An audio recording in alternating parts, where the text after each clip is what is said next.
महामहिम गुरुदेव के चरणों में वंदन। समादरणीय संत वृंद, विदुषी महासती वृंद, धर्म प्रेमी भाइयों, माता और बहनों, श्रावक बनने के लिए हमारे अंदर कुछ योग्यता आवश्यक है।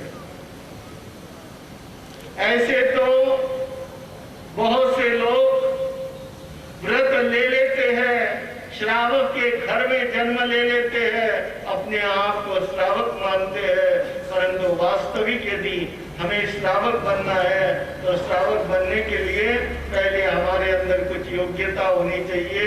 और मार्गानुसारी के जो बोल है वे आपके सामने रखे जा रहे हैं। दूसरा बोल चल रहा था शिष्टाचार प्रशंसक। पहला बोल कौन सा है, याद है कि नहीं है? 3-4 दिन मैंने आपके सामने रखा था, न्याय संपन्न विभव। धन जो आता है वह न्याय पूर्ण होना चाहिए, अन्याय का धन हमारे घर नहीं होना चाहिए। और दूसरी बात मैंने बताई कि शिष्टाचार प्रशंसक वह शिष्टाचार को अच्छी तरह से जानने वाला हो। अर्थात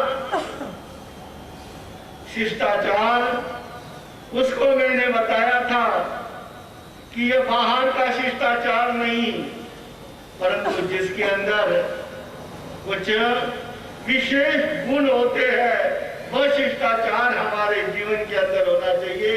सदाचारी होना चाहिए, और सदाचारी व्यक्ति वही हो सकता है, कल बताया था, कृतज्ञ होना चाहिए। कौन होना चाहिए? कृतज्ञ होना चाहिए, कृतज्ञ यानी कृतज्ञ होना चाहिए, कृतज्ञ नहीं होना चाहिए। हमारे ऊपर बहुत से लोगों का उपकार है, जानते ही है इस धरती का भी हमारे ऊपर कितना बड़ा उपकार है। यह धरती हमें रहने के लिए स्थान देती है, इसके बाद कितनी भी गंदगी करो, ये कुछ भी हमें कुछ बोलती नहीं है, कुछ भी कहती नहीं है। इसका कितना बड़ा उपकार है इस धरती का। दूसरा उपकार हमें पानी। पानी भी एक जीवन माना जाता है। यदि हमारे पास में प्यास लगी तो पानी नहीं होगा तो हम जी नहीं सकते हैं। इसके लिए जीवन के लिए आवश्यक है पानी। फिर हवा, उसकी भी उतनी ही जरूरत है। हवा के साथ वनस्पति भी चाहिए। आज जो प्रदूषण बढ़ रहा है इसका एक ही कारण है कि हमने क्या कर दिए हैं, वनस्पति को कटा दिया है। पेड़ कट गए हैं, और पेड़ कटने के कारण से जो शुद्ध हवा आनी चाहिए, शुद्ध वायु होनी चाहिए, वह न होने के कारण से आज क्या हो रहा है, मनुष्य अपने आप दुखी होता चला जा रहा है। प्रदूषण के कारण से उसको सबसे अधिक बीमारियां भी होने लग गई है। इसके लिए क्या है, पृथ्वी, पानी, अग्नि, वायु, इसका कितना बड़ा हमारे ऊपर उपकार है। इसी तरह से आप लोग जिस रास्ते पर चलते हो, मार्ग पर चलते हो, वो सड़क भले ही बनाने वाला कोई भी होगा, परंतु जिन लोगों ने परिश्रम लिया है, आज आपको चलने के योग्य बना दिया है, ऐसे व्यक्तियों का भी हमारे ऊपर कितना उपकार है। दुनिया में आपको कोई भी ऐसा व्यक्ति नहीं मिलेगा जिसका कि हमारे ऊपर उपकार नहीं है। हर एक व्यक्ति का किसी न किसी रूप में हमारे ऊपर उपकार है। भगवान ने इसीलिए बताया है परस्परोपग्रहो जीवाना। क्या बताया है? आप लोगों ने कभी पढ़ा होगा हमारा जैन प्रतीक, और जैन प्रतीक के ऊपर क्या लिखा होता है? कभी पढ़ा है आपने? भगवान का महावाक्य है परस्परोपग्रहो जीवाना। आप और संस्कृति देखो, वहां पर बताया है जीवो जीवस्य भक्षणम। परंतु हम क्या मानते हैं कि जीव जीव का भक्षण नहीं है, जीव जीव के लिए सहायक बन सकता है, सहयोगी बन सकता है, एक दूसरे के लिए प्रेरणादायक बन सकता है। इसीलिए हमारे ऊपर दुनिया भर के लोगों का उपकार है। साथ ही साथ शास्त्रकारों ने 3 व्यक्तियों को बहुत महत्व दिया है। खानांग सूत्र के अंदर तीसरे खाने के अंदर बताया है कि माँ बाप का बहुत बड़ा उपकार है। किनका उपकार है? माता पिता का हमारे ऊपर बहुत बड़ा उपकार है। उनके ऋण से कभी भी हम मुक्त नहीं हो सकते हैं। जानते ही है, माँ ने सिर पर जन्म ही नहीं दिया,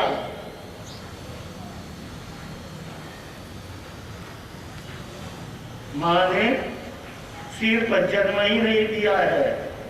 अरे जिस समय में हमें उठना भी नहीं आता था, बैठना भी नहीं आता था, चलना भी नहीं आता था, यह सभी किसने सिखाया है?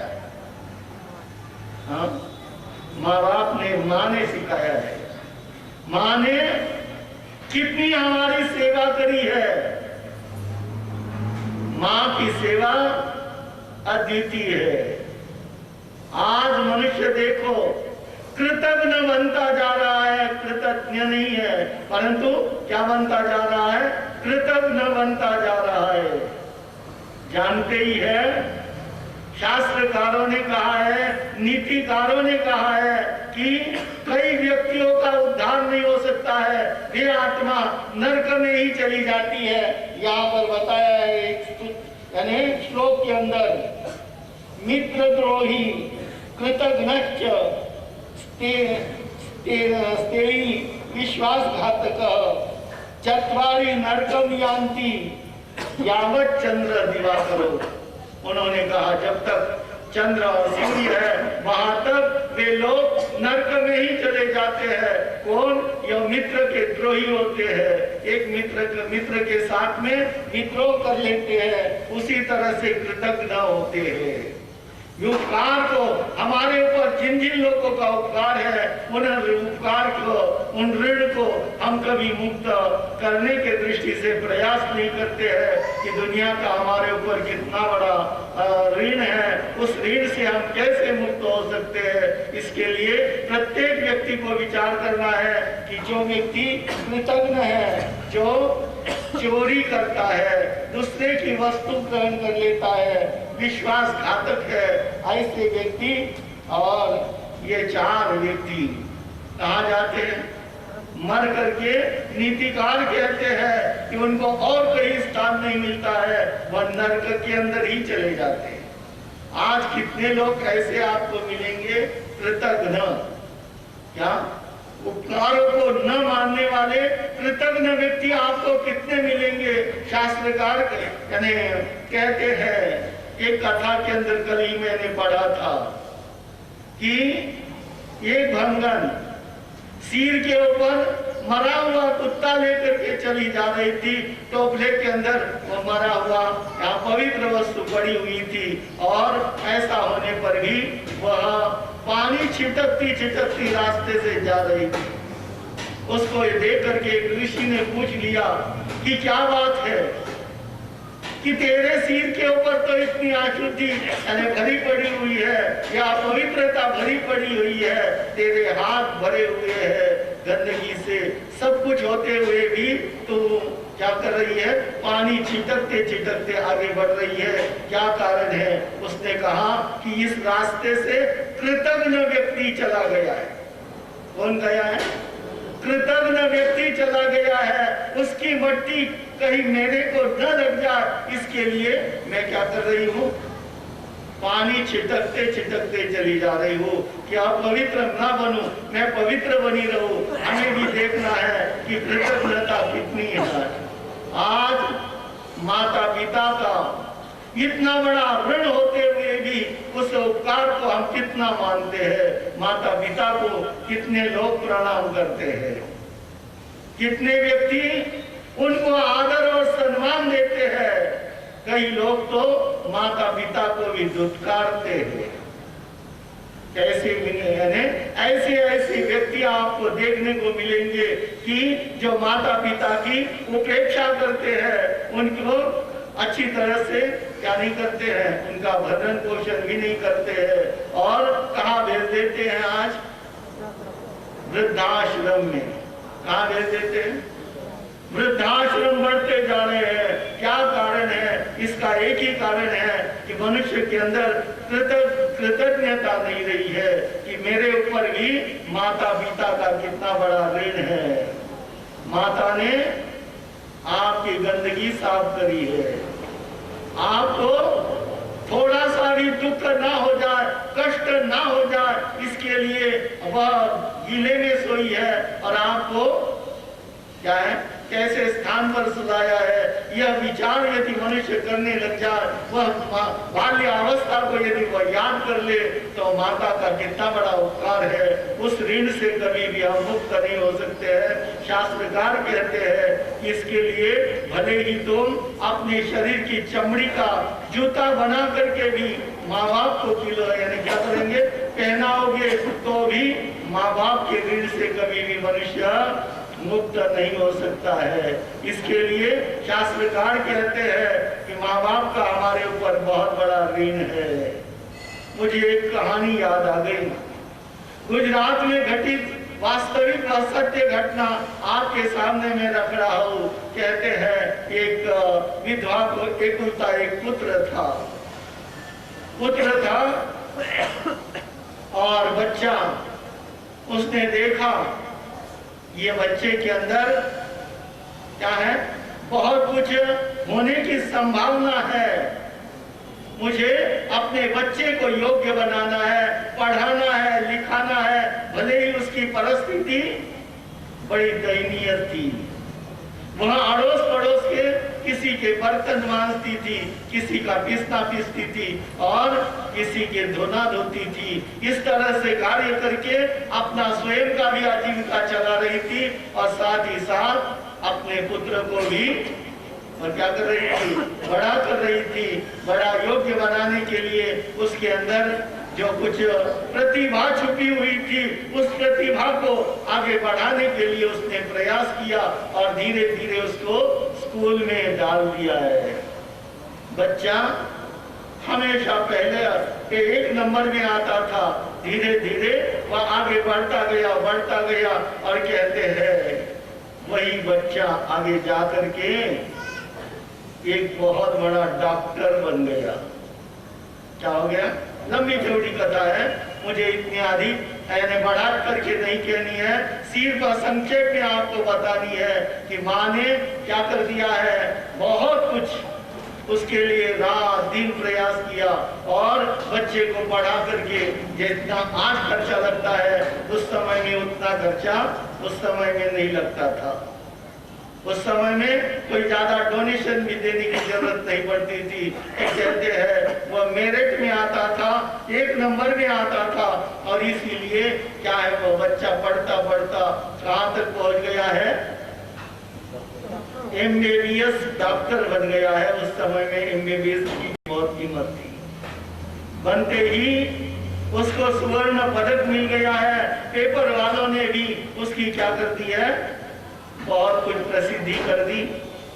प्रसिद्धि करते ही आप जानते ही हैं, सेठ ने पढ़ी और पढ़ने के बाद में विचार करने लग गया कि लड़की को देना है और देना ही है तो ऐसे ही लड़के को दिया जाए।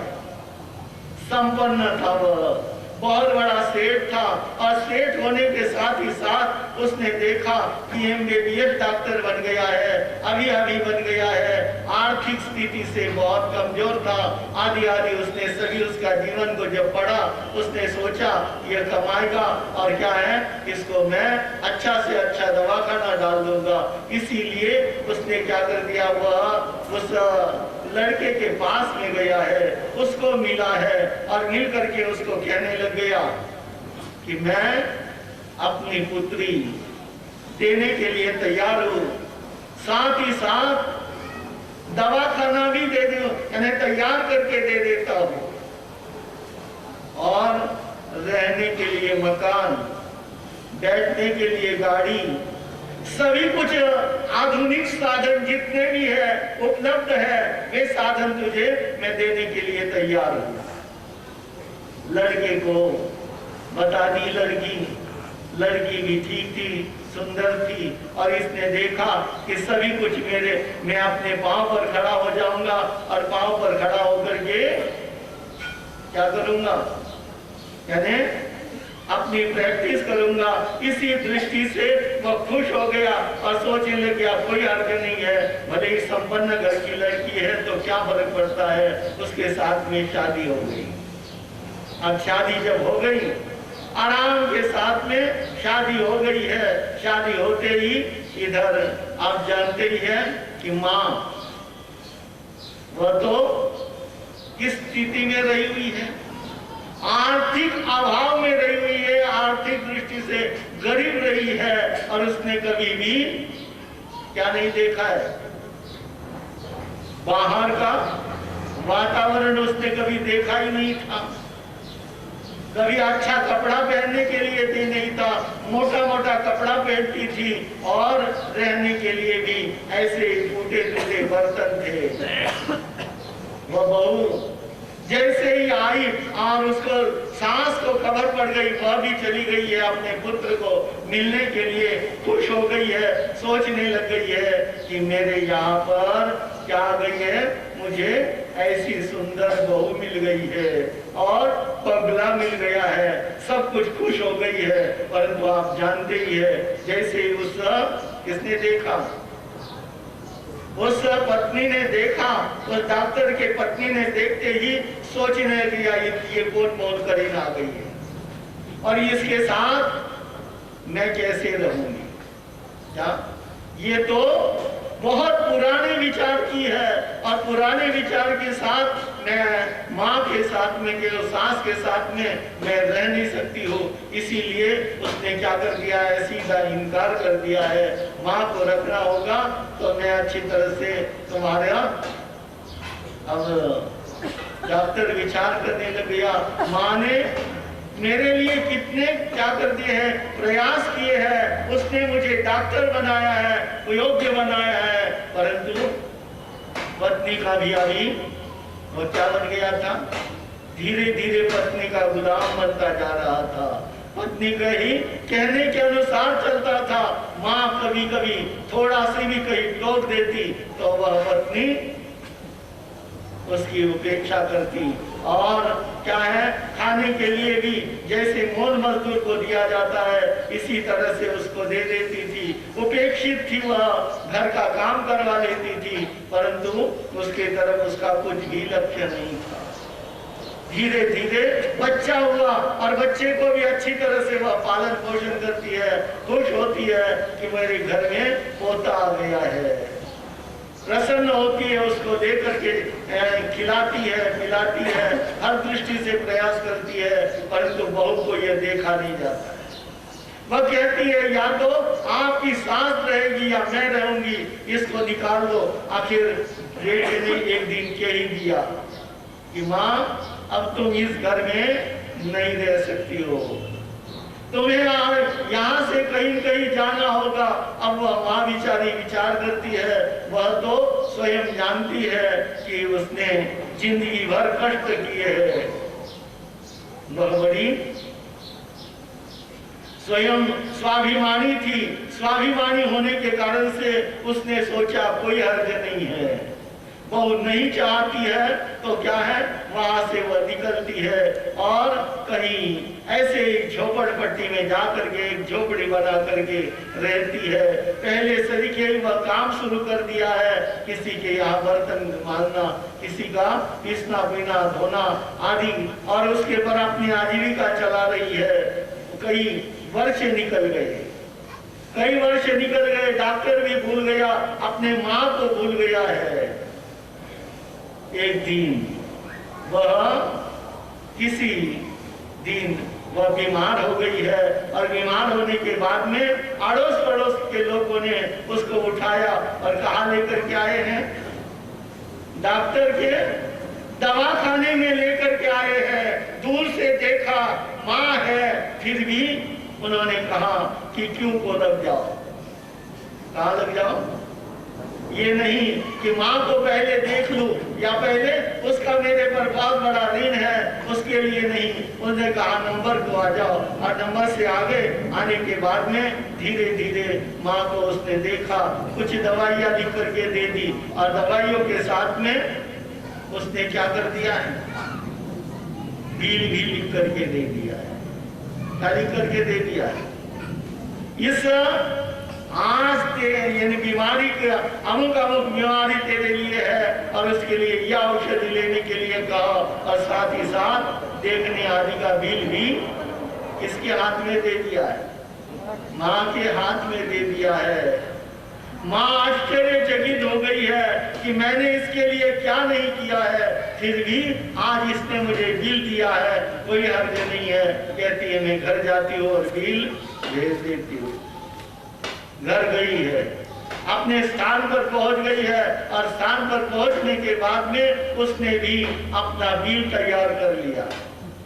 क्या कर लिया, उसने भी अपना बिल तैयार कर लिया है कि मैंने तुझे 9 महीने तक पेट में रखा है, बाद में बचपन में 12 महीने तक तेरा क्या कर दिया है, सभी यानी गंदगी सब साफ करी है, सब कुछ किया है तेरे लिए, खिलाया है पिलाया है, बड़ा किया है, और उसका इतना बिल हो जाता है।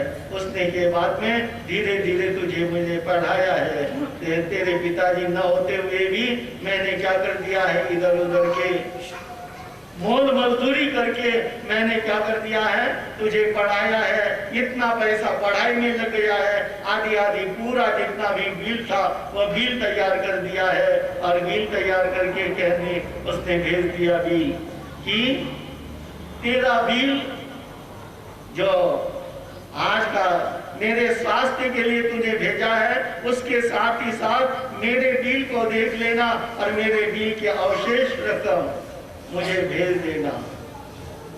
अब उसने बेटे ने क्या कर दिया है, उस माँ का बिल पढ़ा, माँ की एक एक बातें उसको याद आने लग गई, और सोचने लग गया कि ओहो माँ का मेरे पर कितना बड़ा उपकार है। माँ ने नहीं पढ़ाया होता तो आज मैं इस स्थिति के अंदर नहीं पहुंचता। मेरे पर किसका उपकार है, माँ का ही बहुत बड़ा उपकार है। उसके ऋण से तो मैं जिंदगी भर भी कभी ऋण हो नहीं सकता हूँ, और इसीलिए वह क्या कर दिया है, जैसे ही पढ़ते उसकी आंखों में आंसू आने लग गया, सोचने लग गया कि मैंने क्या कर दिया अपने माँ के साथ, इतना बड़ा अन्याय कर लिया है, दुखी हो गया है। और दुखी होकर के तुरंत गाड़ी में बैठा और गाड़ी लेकर के कहाँ आया है, उस झोपड़पट्टी में पहुंच गया है।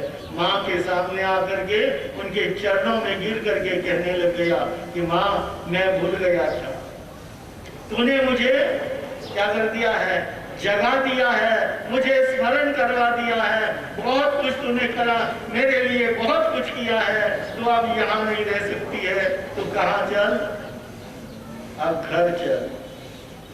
अब उसको क्या कर दिया है, बड़े जबरदस्ती से घर में लेकर के गई है। पत्नी देखती है, और देखने के बाद में उसने कहा यदि तुम्हें रहना है तो रहो, नहीं तो पहले माँ रहेगी फिर तुम, क्योंकि माँ का मेरे पर बहुत बड़ा ऋण है। वो पहले तो पिता तक न बन गया था, परंतु धीरे धीरे उसके ध्यान में आ गया और वह पुनः कृतज्ञ बन गया है। हमें भी देखना है कि माता पिता का हमारे ऊपर कितना ऋण है, उस ऋण से कैसे हम पूर्ण हो सकते हैं। इसके लिए हमें क्या करना है, माता पिता भले ही वृद्ध हो, कैसे भी अवस्था के अंदर हो, उनकी सेवा करना हमारा परम कर्तव्य हो जाता है। जो शास्त्रकारों ने बताया है, 3 जनों के ऋण से मुक्त होना बहुत कठिन है। उसके साथ पहले ही बात मैंने आपके सामने रखी है। एक तो किसका, माता पिता का ऋण है, दूसरा ऋण है जिन्होंने हमें व्यापार में लगा दिया हो, धंधा करने के लिए लगा दिया हो, और तीसरा है गुरु का ऋण। गुरु के ऋण के बारे में हम चिंतन करेंगे। आज इतना ही कह करके मैं अपने विषय को विराम देता हूँ। बोलो भगवान महावीर स्वामी की जय। आनंद आनंद